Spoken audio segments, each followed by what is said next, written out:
Hai semuanya, perkenalkan nama saya Yuka Sintia Putri, NPM saya 210107027, MK Biologi Fisika Kesehatan. Saya membuat video ini untuk memenuhi tugas UTS Biologi Fisika Kesehatan saya. Baik, di sini saya akan menjelaskan tentang pemeriksaan kehamilan dalam ibu hamil. Yang pertama itu tes golongan darah.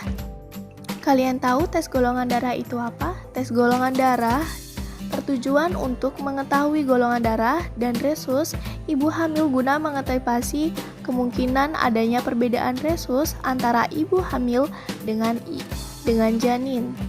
Bila hasil tes darah menunjukkan bahwa ada memiliki resu negatif dan janin memiliki resu positif, ada resiko untuk terjadi inkompatibilitas resus. Kondisi tersebut akan menyebabkan bayi mengalami anemia akibat pecahnya sel darah. Anemia hemolitik ketika ia lahir, akibatnya bayi bisa mengalami penyakit kuning atau yang sering disebut bahasa latinnya dengan jaundice. Jika sebelumnya Anda sudah pernah melakukan cek golongan darah dan resus, pemeriksaan ini tidak diperlukan lagi ya. Yang kedua ada tes hemoglobin atau tes HB. Hemoglobin atau HB, hemoglobin adalah protein kaya zat besi yang ditemukan di dalam sel darah merah. HB memungkinkan sel darah merah untuk distribusikan oksigen ke seluruh tubuh dan mengangkut karbon dioksida dari seluruh tubuh untuk dibuang melalui paru-paru. Setiap ibu hamil perlu menjalani pemeriksaan HB untuk mendekati apakah terdapat penyakit anemia atau kurang darah. Anemia perlu dicegah dan diobati karena dapat mengganggu kesehatan ibu dan janin. Anemia juga dapat meningkatkan resiko terjadinya kelahiran prematur, keguguran berat badan, lahir rendah, dan perdarahan postpartum. Dan yang ketiga ada tes gula darah. Tes gula darah ini sangat penting ya teman-teman. Tes gula darah adalah bagian dalam pemeriksaan kehamilan rutin. Pemeriksaan ini penting untuk mendekati apakah ibu hamil mengalami diabetes kehamilan atau tidak. Ibu hamil lebih beresiko untuk menderita diabetes selama hamil bila mengalami kelebihan berat badan, overweight atau obes, memiliki riwayat diabetes pada kehamilan sebelumnya, atau memiliki riwayat penyakit diabetes sebelumnya ataupun keturunan. Yang keempat ada screening penyakit infeksi. Apakah kalian tahu tentang screening penyakit infeksi itu apa? Screening penyakit infeksi, pemeriksaan ini dilakukan untuk mendeteksi apakah terdapat penyakit infeksi pada ibu hamil. Screening penyakit infeksi termasuk hepatitis B, sifilis, HIV, dan TORCH. Semakin cepat terdeteksi, infeksi dapat semakin cepat diobati. Selain untuk mencegah resiko penularan pada janin, pemeriksaan ini juga penting dilakukan untuk mengurangi resiko terjadinya penularan infeksi pada pasangan. Jadi, kalian harus tahu ya teman-teman. Yang kelima ada pemeriksaan genetik.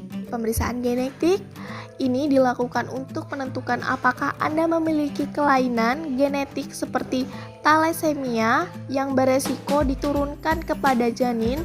Pemeriksaan genetik juga bisa dilakukan pada janin dengan mengambil sampel cairan ketuban, amniotic, dan sampel darah janin, fetal blood sampling. Kapan sih dilakukan USG? Jadi di sini kita akan bahas tentang kapan dilakukannya USG. Baik, di tes USG ini bisa dilakukan ketika pemeriksaan ini dilakukan terhadap sampel urin ibu hamil. Tujuannya adalah untuk mendeteksi apakah ibu hamil mengalami gangguan tertentu seperti preeklamsia, infeksi saluran, kemih, atau diabetes.